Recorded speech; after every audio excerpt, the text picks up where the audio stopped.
você que adora ouvir histórias, seja bem-vindo ao canal da leitura. Meu nome é Fernanda e eu quero convidar você a fazer parte dessas aventuras junto comigo através da leitura.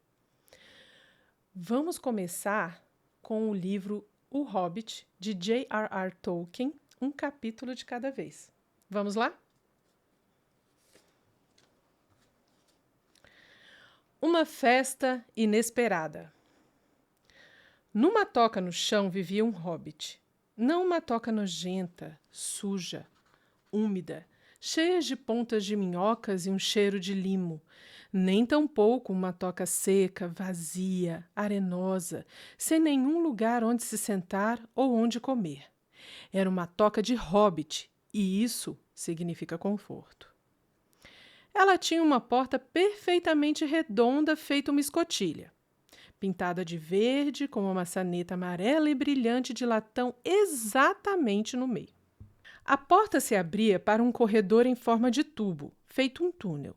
Um túnel muito confortável, sem fumaça, de parede com painéis e assoalhos azulejados e acarpetados, com cadeiras enceradas e montes de cabideiros para chapéus e casacos.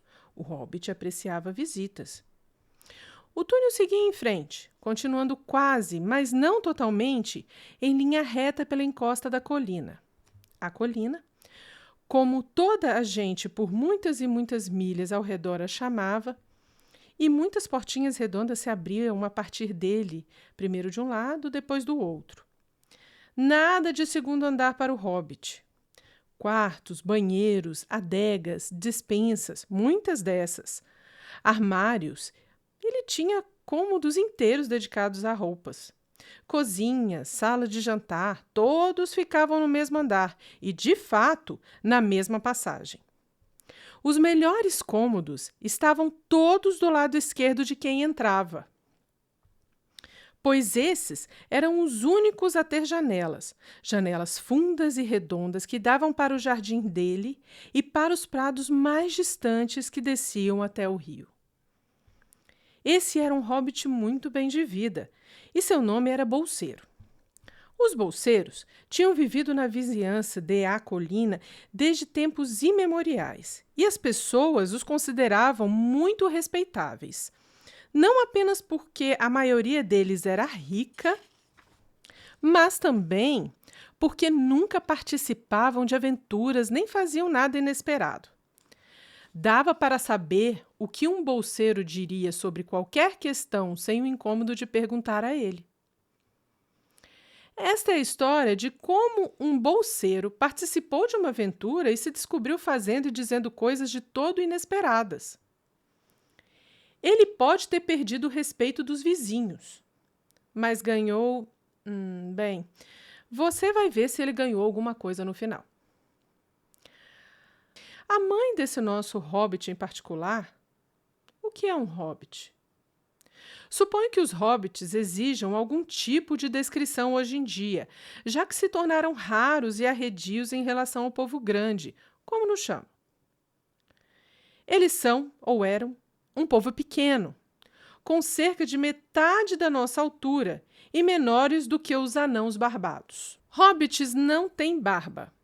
Há pouca ou nenhuma mágica neles, exceto a do tipo comum e cotidiano, que os ajuda a desaparecer em silêncio e rapidamente quando gente estúpida e grande como eu e você chega desengonçada, fazendo um barulho feito o de elefantes que eles conseguem escutar a 1 milha de distância.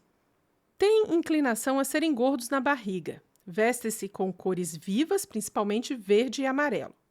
Não usam sapatos porque seus pés têm solas cascudas naturais e pelos grossos, quentinhos e castanhos, como os cabelos da cabeça deles, que são encaracolados. Possuem dedos compridos, hábeis e morenos, rostos bem-humorados e dão risadas profundas e animadas, especialmente depois do jantar, que consomem 2 vezes por dia quando conseguem. Agora você sabe o suficiente para continuar. Como eu ia dizendo, a mãe desse hobbit, isso é, de Bilbo Bolseiro, era a famosa Beladona Tuque, uma das 3 impressionantes filhas do velho Tuque, chefe dos hobbits que viviam do outro lado do Oágua, o pequeno rio que corria aos pés de Acolina. Dizia-se com frequência, em outras famílias, que muito tempo antes um dos ancestrais dos Tuques devia ter casado com uma fada. Isso era, é claro, um absurdo, mas certamente ainda havia algo de não inteiramente hobbit quanto a eles. De vez em quando, membros do clã Tuque acabavam se metendo em aventuras. Desapareciam discretamente e a família abafava o caso, mas isso não mudava o fato de que os Tuques não eram tão respeitáveis quanto os bolseiros, embora fossem indubitavelmente mais ricos. Não que Belladonna Tuque jamais tenha se metido em aventuras depois que se tornou a senhora Bungo Bolseiro. Bungo, que era o pai de Bilbo, construiu para ela, e em parte com o dinheiro dela, a toca de hobbit mais luxuosa que podia ser encontrada sob a colina, ou do outro lado de a colina, ou atravessando o água, e ali permaneceram até o fim de seus dias. Mesmo assim, é provável que Bilbo, único filho de Belladonna, embora tivesse aparência e comportamento exatamente iguais à segunda edição de seu pai sólido e acomodado, houvesse herdado alguma coisa esquisita do lado Tuque, algo que estava só esperando uma chance para aparecer. A chance nunca chegava, e nisso Bilbo cresceu.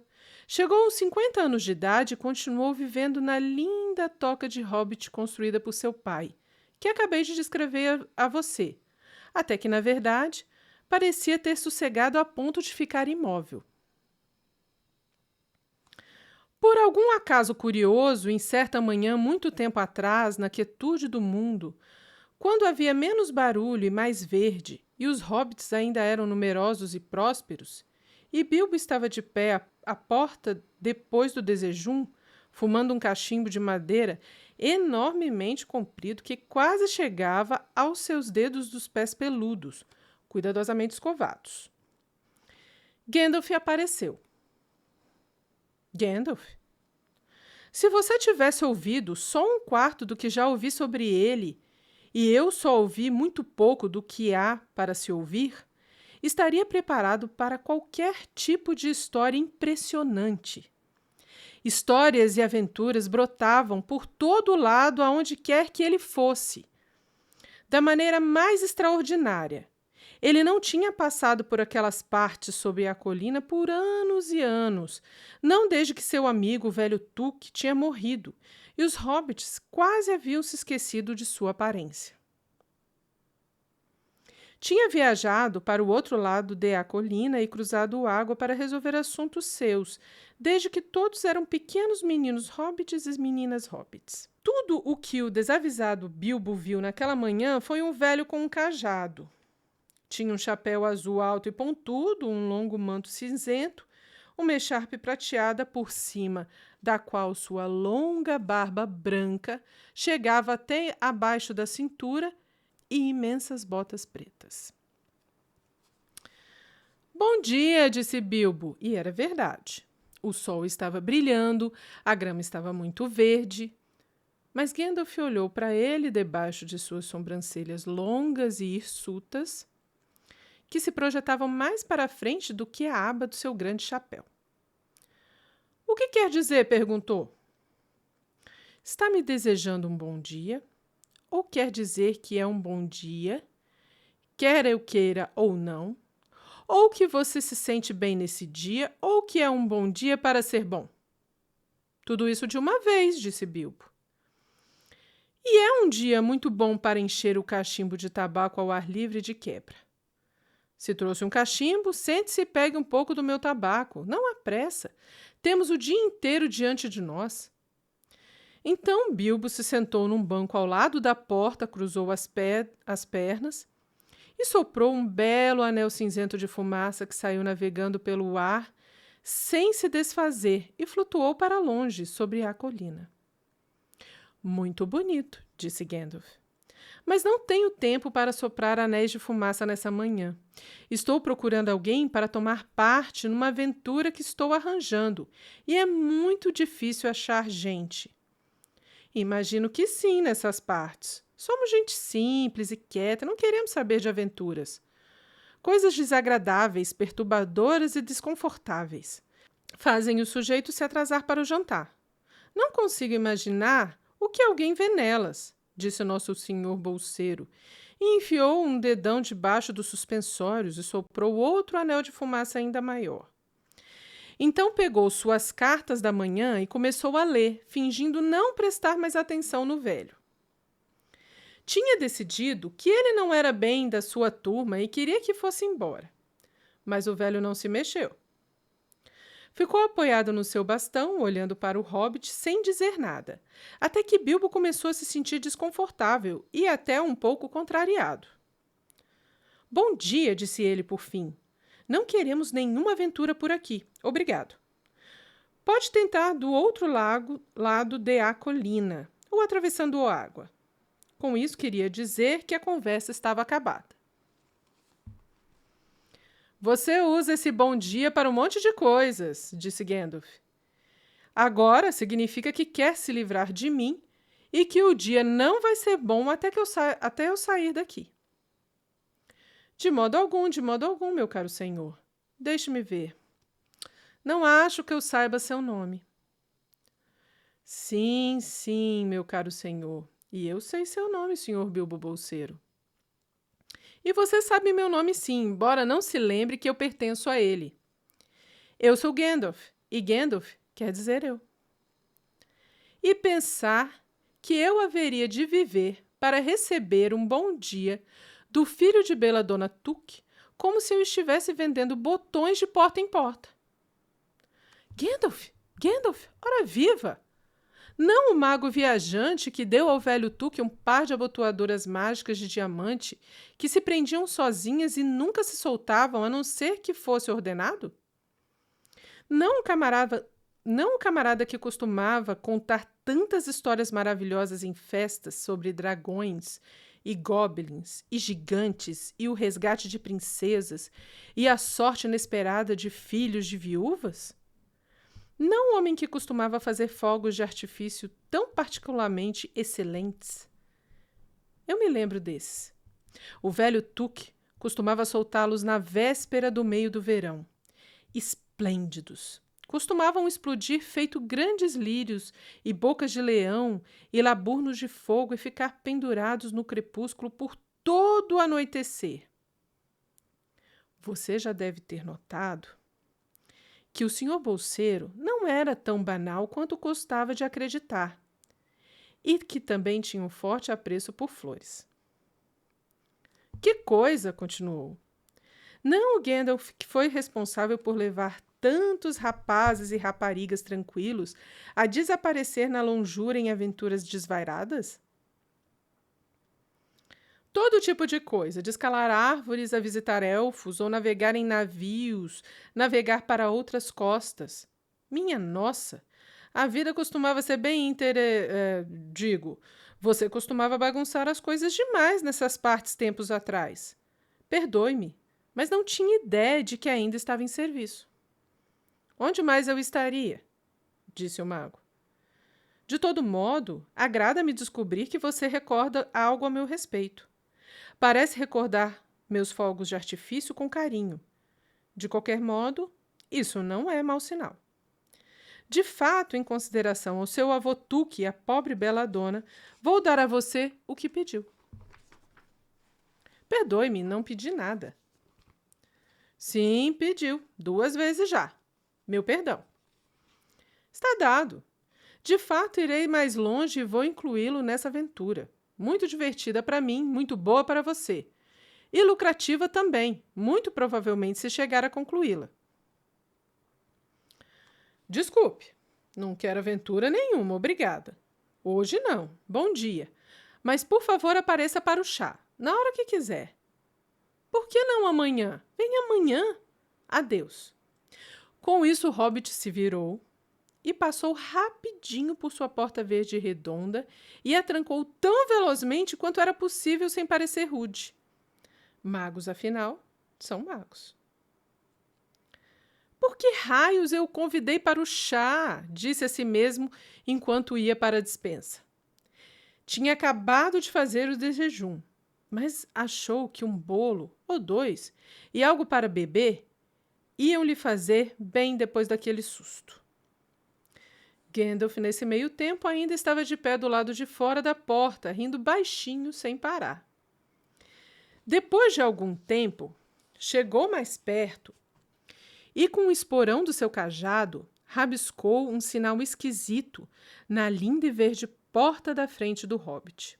Então foi embora, bem no momento em que Bilbo estava terminando seu segundo bolo e começando a achar que tinha escapado muito bem das tais aventuras. No dia seguinte, tinha quase se esquecido de Gandalf. Não se lembrava das coisas muito bem, a não ser que as anotasse em sua tabela de compromissos. Desse jeito: Gandalf, chá, quarta-feira. No dia anterior, ele ficara atabalhoado demais para fazer qualquer coisa do tipo. Pouco antes da hora do chá, veio um tremendo toque na campainha da porta da frente, então ele se lembrou. Apressou-se a colocar o bule no fogo, ajeitou mais uma xícara e um pires, e 1 ou 2 bolos extras, e correu até a porta. Sinto tanto por fazê-lo esperar, já ia dizendo quando viu que não era Gandalf de jeito nenhum. Era um anão com uma barba azul, enfiada num cinto dourado e olhos muito brilhantes debaixo do seu capuz verde escuro. Assim que a porta se abriu, ele foi entrando exatamente como se tivesse sendo esperado. Pendurou sua capa com capuz no cabideiro mais próximo e Dualin a seu serviço, disse ele, fazendo uma profunda reverência. Bilbo Bolseiro ao seu, disse o hobbit, surpreso demais para fazer qualquer pergunta no momento.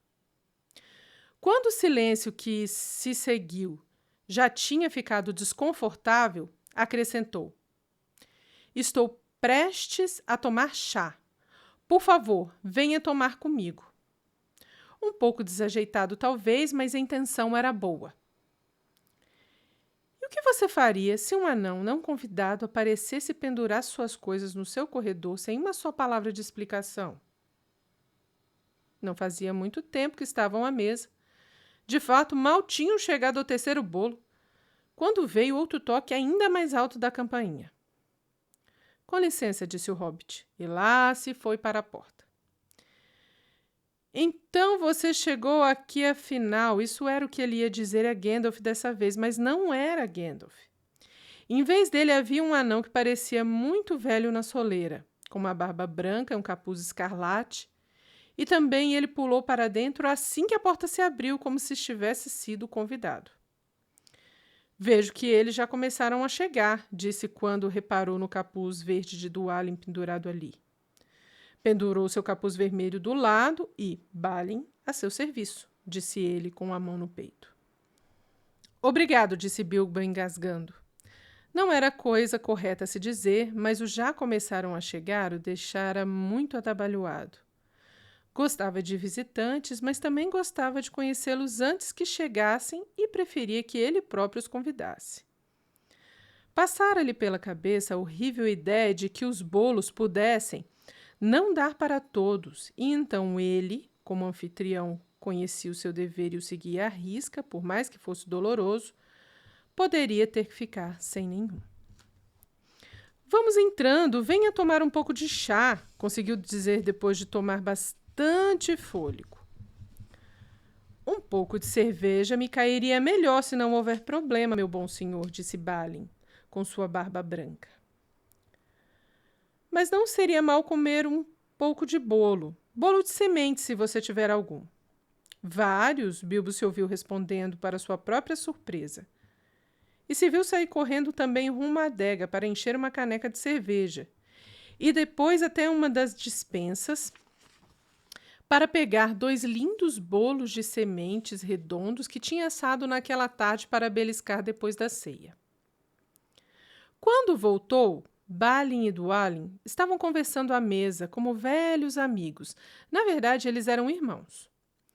Bilbo botou a cerveja e os bolos na frente deles, quando veio outro toque alto na campainha de novo, depois mais um. Gandalf com certeza dessa vez.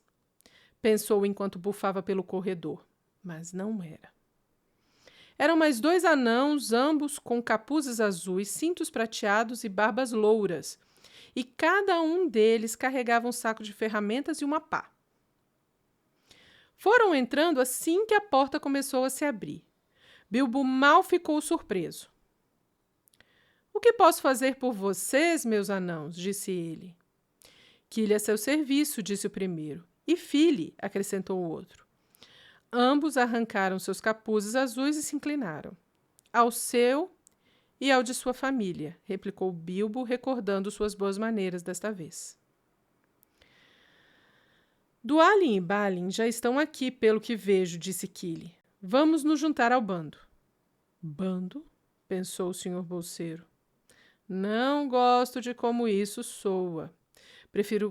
Preciso realmente me sentar por um minuto e organizar as ideias e beber alguma coisa."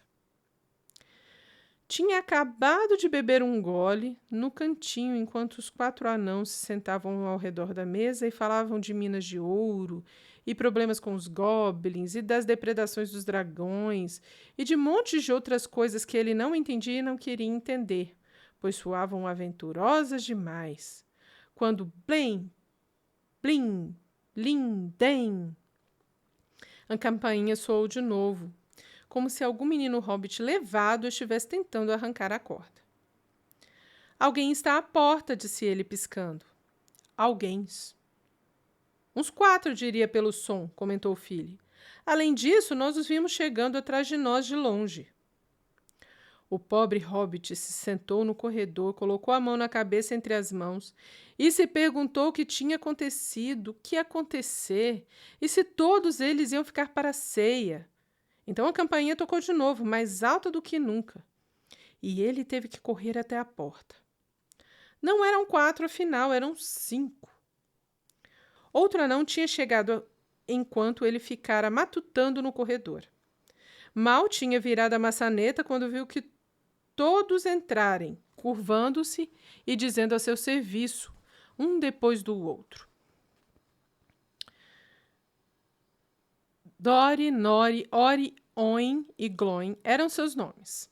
E logo 2 capuzes roxos, um cinza, um marrom e um branco estavam pendurados nos cabideiros, e lá se foram eles com suas mãos largas enfiadas em seus cintos dourados e prateados, a se juntar aos outros. Aquilo já tinha quase virado um bando mesmo. Alguns pediam cerveja clara, outros cerveja escura, um queria café e todos queriam bolos, de modo que o hobbit ficou muito ocupado por um tempo. Uma grande jarra de café tinha acabado de ser colocada na lareira. Os bolos de semente tinham acabado e os anãos estavam começando a atacar uns pães doces amanteigados, quando se ouviu uma batida forte na porta.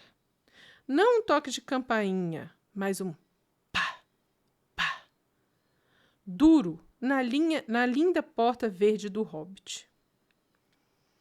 Alguém estava batendo nela com um pau. Bilbo saiu correndo pela passagem, muito bravo e totalmente desnorteado e desacorçoado. Essa era a quarta-feira mais desagradável de que ele conseguia se lembrar. Abriu a porta com um tranco e eles todos caíram para dentro, um em cima do outro. Mais anãos, 4 mais, e lá estava Gandalf atrás deles, apoiando-se em seu cajado e rindo. Tinha aberto um buraco daqueles na bonita porta de Bilbo. Também tinha, aliás, apagado a marca secreta que fizera nela na manhã anterior. Cuidado, cuidado, disse ele. Não é do seu feitio, Bilbo, deixar amigos esperando na soleira e aí abrir a porta como se fosse uma rolha.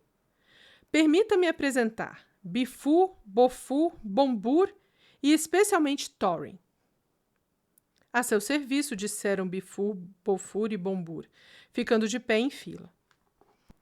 Então penduraram 2 capuzes amarelos e um verde claro no cabideiro. E também um azul celeste com uma comprida borla prateada. Esse último pertencia a Thorin, um anão enormemente importante. De fato, ninguém menos que o grande Thorin Escudo de Carvalho, em pessoa, que não estava nada contente por ter desabado no tapete de Bilbo com Bifur, Bofur e Bombur em cima dele. Para começo de conversa, Bombur era imensamente gordo e pesado. Thorin, de fato, tinha um ar muito arrogante e não disse nada sobre serviço. Mas o pobre senhor bolseiro disse que sentia muito tantas vezes que, por fim, o anão resmungou, não por isso. E parou de franzir o senho. Agora estamos todos aqui, disse Gandalf, olhando para o hall dos 13 capuzes, os melhores capuzes destacáveis de festa, e para seu próprio chapéu pendurado no cabideiro.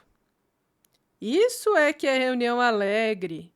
Espero que tenha sobrado algo para os retardatários comerem e beberem. O que é isso? Chá? Não, obrigada. Um pouco de vinho tinto para mim, creio. E para mim, disse Thorin. E geleia de framboesa e torta de maçã, disse Bifur. E torta de frutas secas e queijo, disse Bofur. E torta de carne de porco e salada, disse Bombur. E mais bolos, e cerveja clara.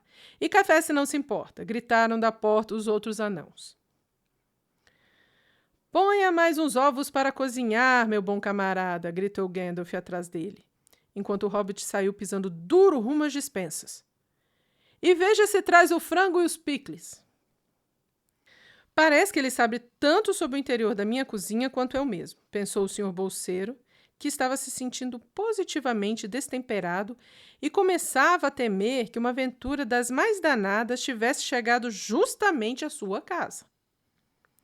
Quando enfim conseguiu colocar todas as garrafas e pratos e facas e garfos e copos e pires e colheres e coisas empilhadas em grandes bandejas, estava ficando muito suado, de cara vermelha e irritado.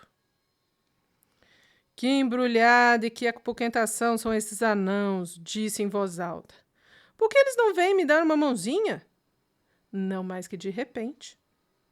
Eis que Balin e Dwalin apareceram à porta da cozinha, com Fili e Kili atrás deles.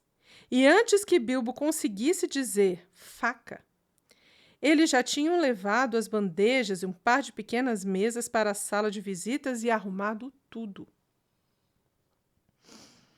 Gandalf se sentou na cabeceira, com os 13 anãos à sua volta, enquanto Bilbo ficou sentado num banco ao lado do fogo, mordiscando um biscoito, seu apetite tinha praticamente sumido, e tentando agir como se tudo isso fosse perfeitamente normal e de modo algum uma aventura. Os anãos comeram e conversavam e conversaram, e o tempo foi passando. Enfim, empurraram suas cadeiras para trás e Bilbo fez menção de recolher pratos e copos. Suponho que todos vocês vão ficar para a ceia, disse no tom mais educado e despreocupado possível. Claro, disse Thorin, e até depois. Não vamos resolver nossos negócios até bem tarde e precisamos de um pouco de música antes. E agora, hora da limpeza. Com isso, os 12 anãos, menos Thorin, que era importante demais e ficou conversando com Gandalf, puseram-se de pé num salto e fizeram grandes pilhas de várias coisas. Lá se foram eles, sem esperar as bandejas, equilibrando colunas de pratos, cada um deles com uma garrafa no alto, enquanto o hobbit corria atrás, quase gritando de susto. Por favor, cuidado! E por favor, não se incomodem, eu me viro.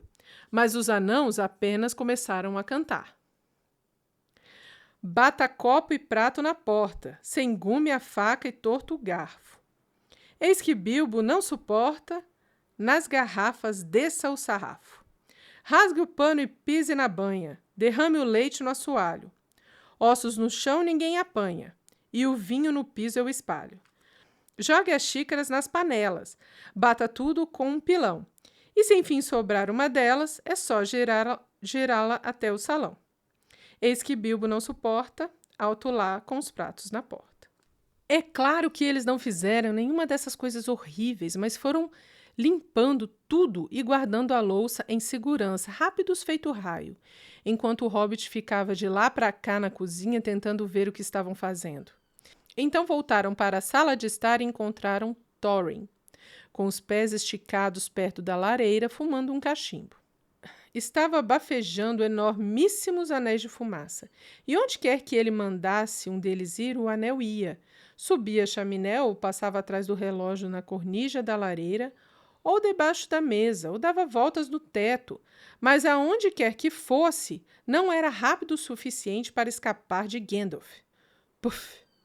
Mandava ele um anel de fumaça menor saído do seu cachimbo curto de barro que atravessava cada um dos anéis de Thorin. Então o anel de fumaça de Gandalf ficava verde e voltava a pairar sobre a cabeça do mago. Já havia uma nuvem desses em volta dele, e naquela luz fraca faziam-no parecer estranho e cheio de feitiçaria. Bilbo ficou parado observando aquilo. Ele adorava anéis de fumaça. Então enrubesceu ao pensar como ficara orgulhoso na manhã do dia anterior dos anéis de fumaça que lançara ao vento sob a colina.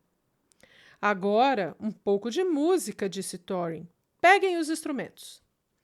Kili e Fili se apressaram a pegar suas sacolas e tiraram delas pequenas rabecas. Dori, Nori e Ori tiraram flautas de algum lugar dentro de seus casacos. Bombur veio do salão de entrada com um tambor. Bifur e Bofur também saíram e voltaram com clarinetas que tinham deixado junto aos seus bastões de viagem. Duolin e Balin disseram: com licença, deixamos os nossas na entrada. Aproveitem e tragam a minha com vocês, disse Thorin. Voltaram com violas de gambá tão grandes quanto eles e com a harpa de Thorin embrulhada num tecido verde.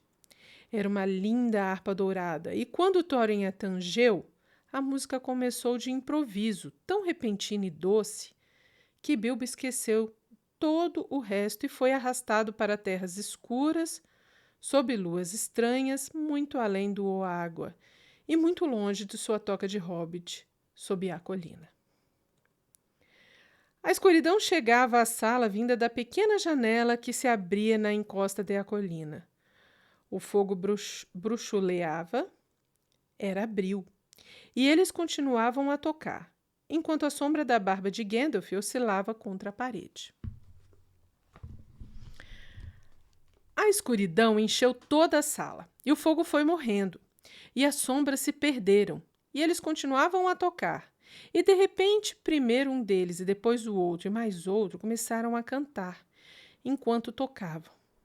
O canto vindo do fundo da garganta dos anãos, nos lugares fundos de seus antigos lares, e este é como que um fragmento de sua canção, se é que se pode ser como a canção deles sem sua música.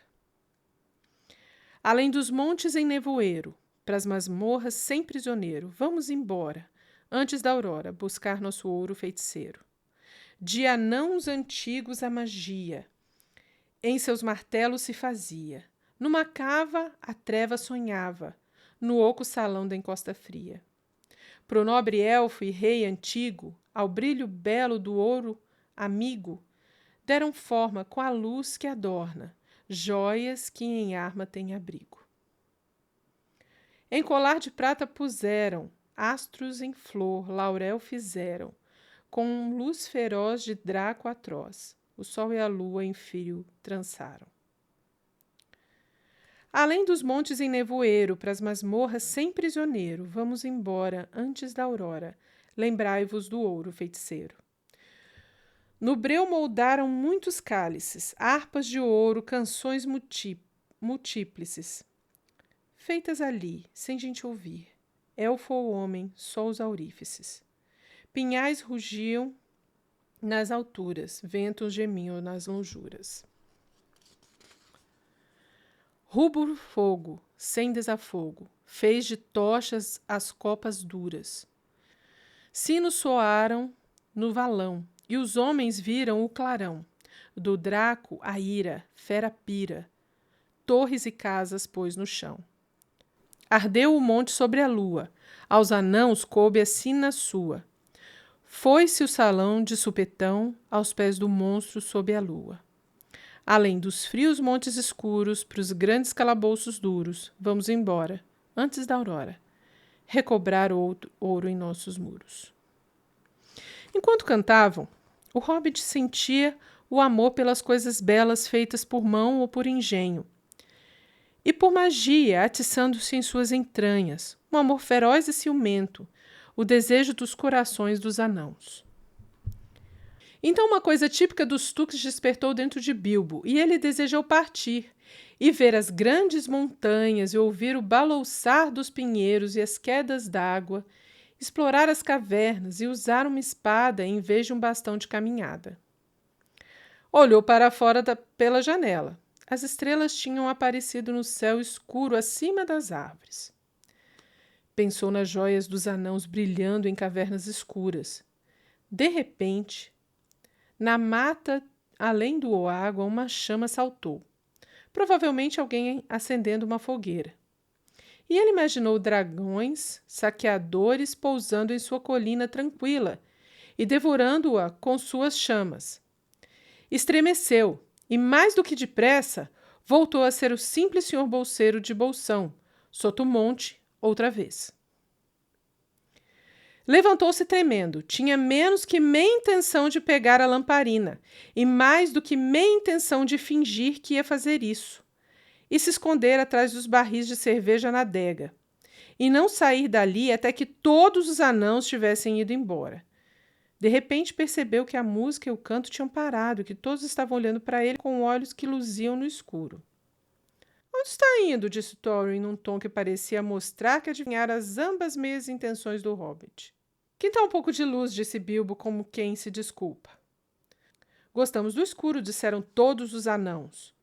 Escuro para negócios obscuros. Ainda há muitas horas antes da aurora. É claro, disse Bilbo, e se sentou apressado. Não mirou direito no banco e acabou apoiando na grade da lareira, derrubando o atiçador e a pá com estardalhaço. Silêncio, disse Gandalf, deixe Thorin falar. E foi assim que Thorin começou. Gandalf, anãos e senhor bolseiro, estamos reunidos na casa do nosso amigo, companheiro conspirador, este muito excelente e audacioso hobbit, que os cabelos dos seus dedos dos pés nunca caiam. Todo louvor a seu vinho e cerveja.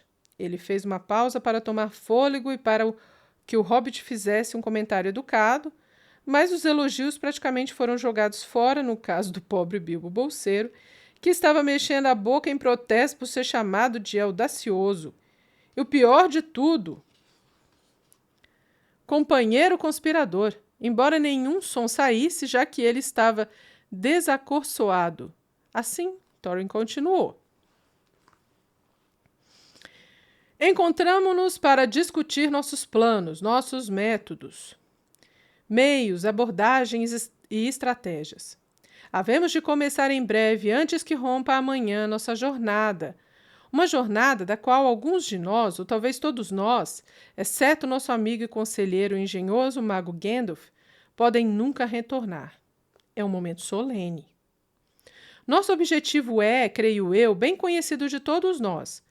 Para o estimado senhor bolseiro, e talvez para um ou dois anãos mais jovens, acho que seria correto mencionar Kili e Fili, por exemplo, a situação exata nesse momento pode requerer uma brevíssima explicação.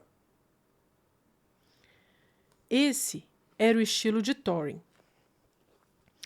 Ele era um anão importante. Se lhe tivesse sido permitido, provavelmente continuaria nessa toada até ficar sem fôlego, sem contar a ninguém ali nada que já não fosse sabido. Mas foi rudemente interrompido. O pobre Bilbo não conseguia mais suportar a conversa. Ao ouvir aquele "podem nunca retornar", começou a sentir um grito subindo de dentro dele. E logo o grito explodiu feito o apito de uma locomotiva saindo de um túnel. Todos os anãos se puseram de pé, derrubando a mesa. Gandalf acendeu uma luz azul na ponta do seu cajado mágico e naquela luz de fogo de artifício, o pobre hobbit podia ser visto ajoelhado no tapete da lareira, tremendo feito geleia que está derretendo. Então desabou no assoalho e ficou repetindo: atingido por um relâmpago, sem parar. Isso foi tudo que conseguiram extrair dele durante muito tempo. Então o pegaram e o puseram no sofá, na sala de visitas, com uma bebida ao seu lado. E voltaram aos seus negócios obscuros. Camaradinha agitado, disse Gandalf quando se sentaram de novo. Tem esses ataques esquisitos e engraçados, mas é um dos melhores. Tão feroz quanto um dragão encurralado. Se você já viu um dragão encurralado, vai perceber que isso era só exagero poético, se aplicado a qualquer hobbit, até mesmo no caso do tio bisavô do velho Tuque, Berratouro, que era tão enorme para um hobbit que conseguia montar um cavalo. Ele lançou uma investida contra as fileiras dos goblins no Monte Gram, na Batalha dos Campos Verdes, e arrancou a cabeça do rei deles, Golfinbull, com um taco de madeira. A cabeça saiu voando pelos ares por 100 jardas. Vale dizer que cada jarda equivale a 91 centímetros. E caiu num buraco de coelho. E desse modo a batalha foi vencida e o jogo de golfe foi inventado no mesmo momento. Enquanto isso, entretanto, o descendente mais gentil de Berratouro estava voltando a si na sala de visitas. Depois de algum tempo, após tomar uma bebida, ele se esgueirou nervosamente até a porta da sala de estar. Isso foi o que ouviu. Glóin fez um hupt, ou um grunhido mais ou menos desse tipo. Vocês acham que ele vai servir? Gandalf pode muito bem dizer que esse hobbit é feroz, mas só um grito daqueles no momento de empolgação seria suficiente para despertar o dragão e todos os seus parentes e matar a todos nós. Acho que soou mais como um pânico do que como empolgação. Aliás, se não fosse pelo sinal na porta, eu teria certeza que tínhamos chegado à casa errada. Assim que botei os olhos no camaradinha balançando e bufando no tapete, tive minhas dúvidas. Parece mais um quitandeiro do que um gatuno. Então o senhor bolseiro girou a maçaneta e entrou. O lado Tuque tinha vencido. De repente sentiu que toparia ficar sem dormir, sem desejum, para que o achassem feroz. Quanto a camaradinha balançando no tapete, isso quase o fez ficar feroz de verdade. Muitas vezes mais tarde, o laudo bolseiro, arrependido do que ele fez naquela hora, costumava lhe dizer: Bilbo, você foi um bobo, entrou de cabeça e se deu mal. Perdão, disse, se fiquei ouvindo o que vocês estavam dizendo. Não posso dizer que entendi do que estavam falando, ou as suas referências a gatunos, mas acho que não erro se acreditar. Isso era o que ele chamava de manter a dignidade. Que vocês acham que eu não valho nada. Pois vou lhes mostrar. Não tenho sinais da minha porta. Ela foi pintada faz uma semana. E estou bastante certo de que vieram à casa errada. Assim que vi suas caras engraçadas na soleira da porta, tive minhas dúvidas. Mas podem considerar que vieram à casa certa. Diga-me o que querem que eu faça e eu vou tentar, mesmo se tiver que andar daqui até o leste do leste e lutar com as Grand-Serpes selvagens do último deserto. Certa vez, o meu tio tataravô Berradouro Tuque... Sim, mas isso foi há muito tempo, disse Glóin. Eu estava falando de você. E lhe asseguro que há uma marca nessa porta. A marca comum nesse ramo, ou costumava ser. Gatuno deseja um bom trabalho, um bocado de empolgação e recompensa razoável. É como essa marca normalmente é lida. Pode dizer caçador de tesouros especializado em vez de gatuno, se preferir. Alguns deles preferem. Dá na mesma para nós. Gandalf nos contou que havia um sujeito desse tipo nessas partes procurando um trabalho imediato e que ele tinha arrumado encontro com ele na hora do chá nesta quarta-feira. Claro que é uma marca, disse Gandalf. Eu mesmo a pus lá, por razões muito boas.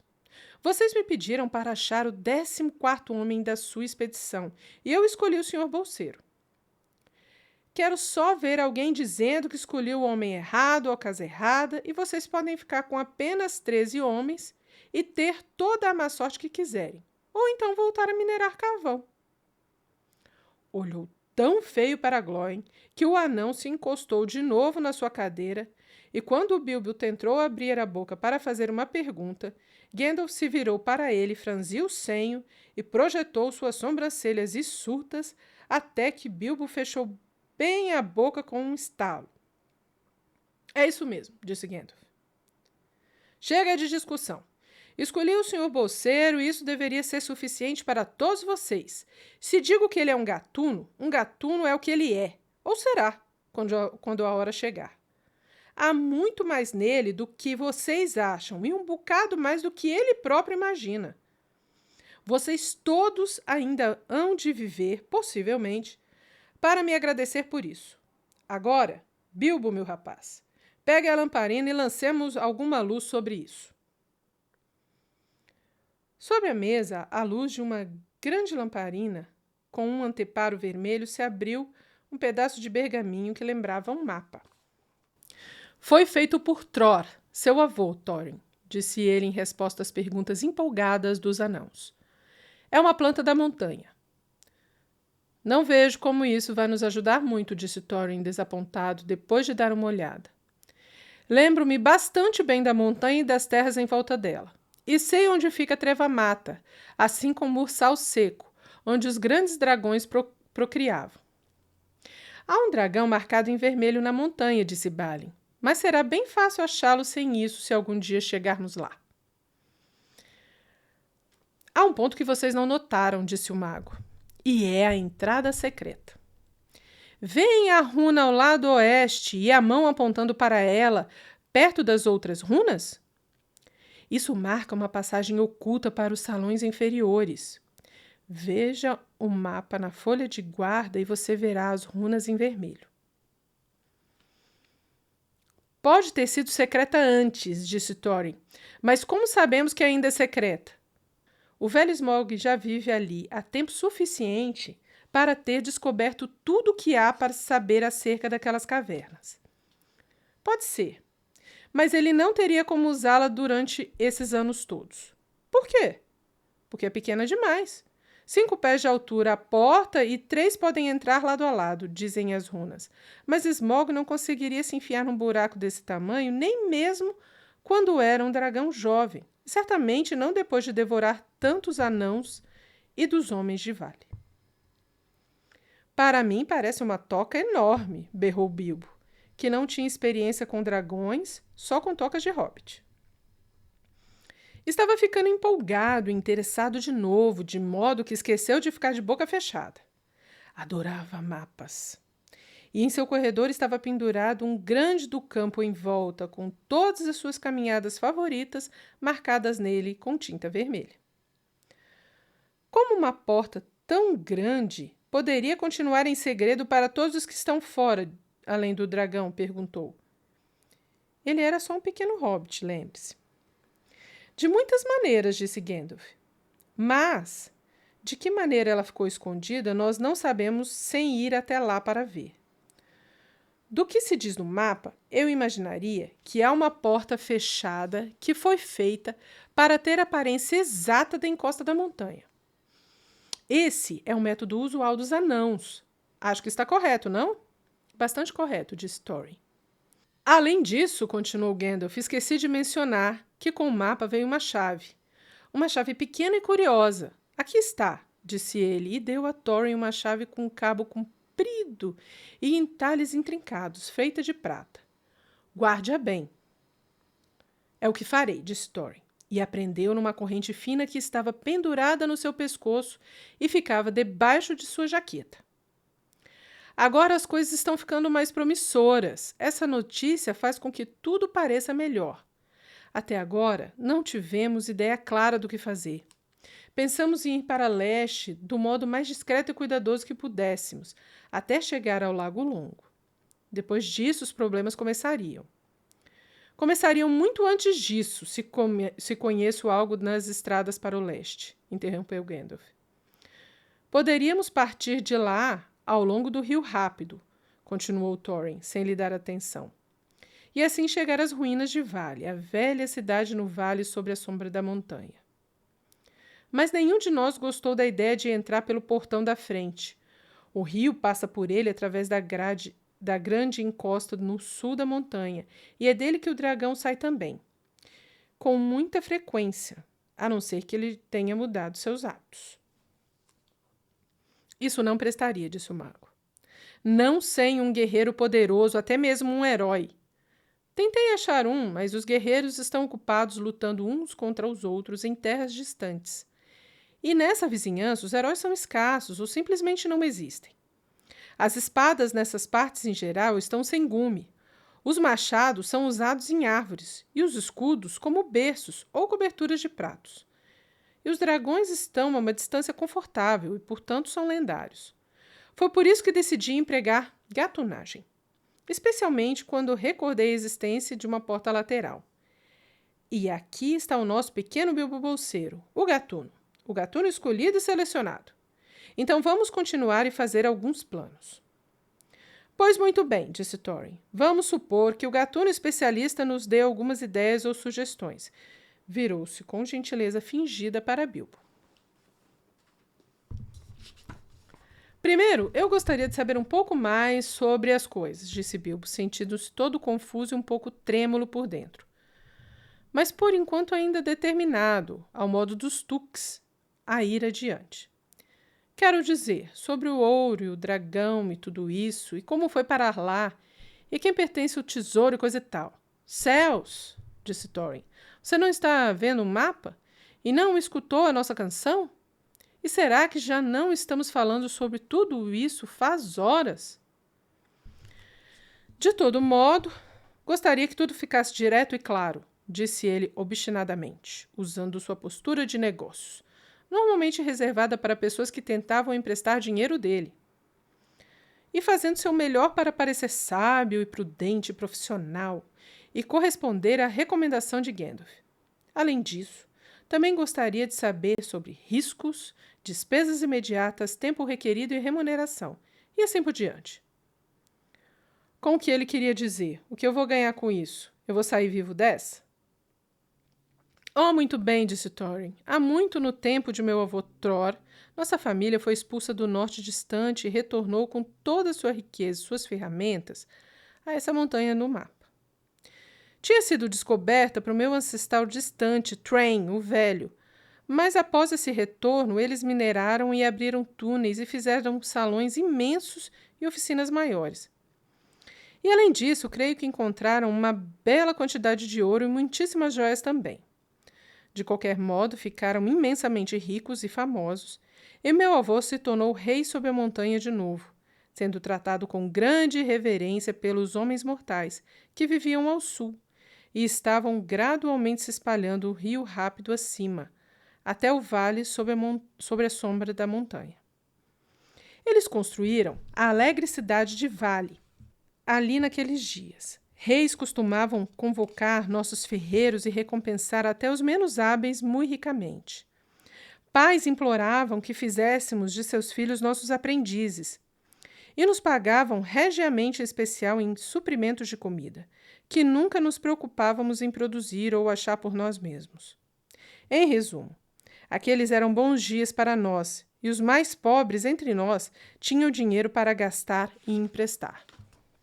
E tempo para fazer coisas belas apenas pelo divertimento. Para não falar dos brinquedos mais maravilhosos e mágicos, cuja semelhança não se acha no mundo dos dias de hoje. Assim, os salões do meu avô se tornaram cheios de armaduras, e joias e entalhes, e taças, e o mercado de brinquedos de Vale era a maravilha do norte. Indubitavelmente foi isso que atraiu o dragão. Dragões roubam ouro e joias, sabe? De homens e elfos e anãos, onde quer que os achem. Guardam o seu butim enquanto vivem, o que é praticamente para sempre, a menos que sejam mortos. E nunca aproveitam nem um anel de latão de tudo aquilo. De fato, dificilmente sabem a diferença entre uma peça bem feita e outra ruim, embora normalmente tenham boa noção de valor de mercado corrente, e não conseguem criar nada sozinhos, nem mesmo consertar uma escama solta de suas armaduras. Havia montes de dragões no norte naqueles dias, e o ouro provavelmente estava ficando escasso por lá, com os anãos fugindo para o sul ou sendo mortos, e toda a desolação e destruição que os dragões produzem, indo de mal a pior. Havia uma serpe muito especialmente ávida, forte e perversa, com o nome de Smaug. Certo dia ele saiu voando pelos ares e veio para o sul. A primeira coisa que ouvimos foi um barulho como de um furacão vindo do norte, e os pinheiros da montanha rangendo e rachando ao vento. Alguns dos anãos, que por acaso estavam fora, eu era um deles, por sorte. Um belo rapaz aventuroso naqueles dias, sempre vagando por ali. Isso salvou minha vida. Bem, de uma boa distância vimos o dragão pousar na nossa montanha com um borbulhar de chama. Então desceu as encostas e quando alcançou as matas, todas pegaram fogo. A essa altura, todos os sinos estavam soando em vale, os guerreiros estavam se armando. Os anãos saíram correndo de seu grande portão, mas lá estava o dragão esperando por eles. Ninguém escapou por aquela via. O rio se alçou em vapores e uma névoa caiu sobre o vale.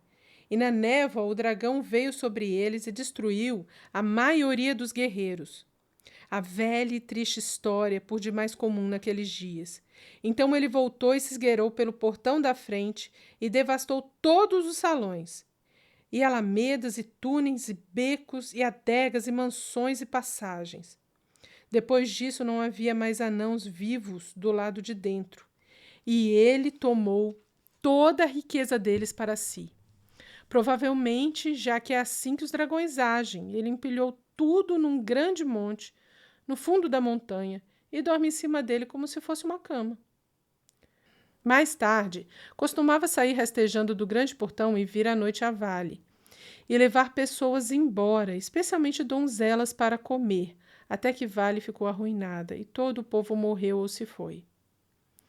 O que acontece lá agora, eu não sei ao certo, mas não suponho que alguém viva mais perto da montanha do que na borda oposta do Lago Longo nos dias de hoje. Os poucos de nós que estavam bem do lado de fora sentaram-se e choraram escondidos, amaldiçoaram o Smaug e ali se juntaram a nós, inesperadamente, meu pai e meu avô, com barbas chamuscadas. Tinha um ar sombrio, mas pouco disseram. Quando perguntei como tinha escapado, disseram para eu segurar a língua e que um dia, no momento propício, eu saberia. Depois disso, fomos embora e tivemos que ganhar a vida da melhor maneira que podíamos. De lá para cá, pelas terras, às vezes descendo tão baixo a ponto de trabalhar como ferreiro comum ou minerando carvão. Mas nunca esquecemos nosso tesouro roubado, e mesmo agora, quando admito que temos um pouco guardado e não estamos mal, aqui Thorin acariciou uma corrente de ouro em volta do seu pescoço, ainda queremos recuperar ou levar nossas maldições a Smaug, se pudermos. Muitas vezes me perguntei sobre a fuga de meu pai e meu avô. Vejo agora que deviam ter uma porta lateral privada que só eles conheciam. Mas, aparentemente, fizeram um mapa, e gostaria de saber como Gandalf tomou posse dele e por que não chegou até mim, o herdeiro legítimo. Eu não tomei posse. Ele me foi dado, disse o mago. Seu avô Thor foi morto, você se lembra, nas minas de Moria, por Azog o Goblin. Maldito seja seu nome, sim, disse Thorin. E Thrain, seu pai, foi embora no 21º dia de abril, fez 100 anos na última quinta-feira, e nunca mais foi visto por você desde então. Verdade, disse Thorin. Bem, seu pai me deu isto para que desse a você, e se escolhi minha própria hora e maneira de lhe entregar a chave, você dificilmente pode me culpar, considerando a dificuldade que tive para encontrá-lo. Seu pai não conseguia recordar o próprio nome. Quando me deu o papel, nunca me contou o seu. Então, de um modo geral, acho que você deveria me elogiar e agradecer. Aqui está, disse ele, entregando o mapa a Thorin. Não entendi, disse Thorin. E Bilbo sentiu que gostaria de dizer o mesmo. A explicação parecia não explicar nada. Seu avô, disse Gandalf, de modo lento e sombrio, deu o mapa ao filho dele por segurança, antes que fosse às minas de Moria. Seu pai foi embora para tentar sua sorte com o mapa, depois que seu avô foi morto. E montes de aventuras de um tipo muitíssimo desagradável ele teve, mas nunca chegou perto da montanha. Como foi parar lá, eu não sei, mas o encontrei quando ele era prisioneiro nas masmorras do necromante. Pode me dizer o que estava fazendo lá? Perguntou Thorin com estremecimento, e todos os anãos tremeram. Nada demais. Eu estava tentando descobrir coisas, como de costume, e um negócio terrivelmente perigoso foi. Até eu, Gandalf, mal consegui escapar. Tentei salvar seu pai, mas era tarde demais. Estava sem juízo e delirando, e tinha esquecido quase tudo, exceto o mapa e a chave. Há muito tempo que nos vingamos dos goblins de Moria, disse Thorin. Precisamos pensar no que fazer contra o necromante. Não seja absurdo. Ele é um inimigo muito além dos poderes de todos os anãos postos juntos, se todos pudessem ser reunidos de novo dos 4 cantos do mundo. A única coisa que seu pai desejava era que o filho dele lesse o mapa e usasse a chave. O dragão e a montanha são tarefas mais do que grandes o suficiente para você. Ouçam, ouçam, disse Bilbo, e foi acidentalmente que o fez em voz alta. Ouvir o quê? Disseram todos eles, virando-se de repente para ele. E ele ficou tão desacorçoado que respondeu, ouça o que eu tenho a dizer. E o que é? Perguntaram. Bem, eu diria que devem ir para o leste e dar uma olhada em volta. Afinal de contas, há uma porta lateral, e dragões precisam dormir às vezes, suponho. Se vocês sentarem à soleira da porta por tempo suficiente, ouço dizer que pensarão em alguma coisa. E bem, sabe como é. Acho que já conversamos o bastante por uma noite, se entendem o que eu quero dizer. Que tal cama e começar cedo e tudo mais? Vou lhes oferecer um bom de jejum antes de vocês irem. Antes de nós irmos, suponho que você queira dizer, observou Thorin. Você não é o gatuno? E se sentar na soleira da porta não é o seu trabalho, sem falar em entrar pela porta. Mas concordo quanto à cama e o desejum. Gosto de comer 6 ovos com meu presunto quando começo uma viagem. Fritos não cozidos e cuidado para não quebrá-los. Depois que todos tinham encomendado seu desejum sem dizer, por favor, o que irritou Bilbo um bocado, eles se levantaram. O hobbit teve de achar espaço para todos e encheu seus quartos livres, e fez camas em cadeiras e sofás, até que conseguiu enfiar todo mundo em seu lugar e foi para sua própria caminha, muito cansado e não muito contente. Uma coisa que decidiu, de vez, foi não se incomodar em levantar muito cedo e cozinhar a porcaria do desjejum para todo mundo. O lado Tuque estava ficando fraco, e naquele momento ele não tinha tanta certeza se faria alguma viagem de manhã.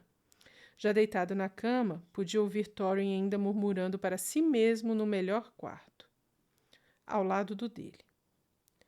Além dos montes em nevoeiro, para as masmorras sem prisioneiro, vamos embora, antes da aurora, lembrai-vos do ouro feiticeiro.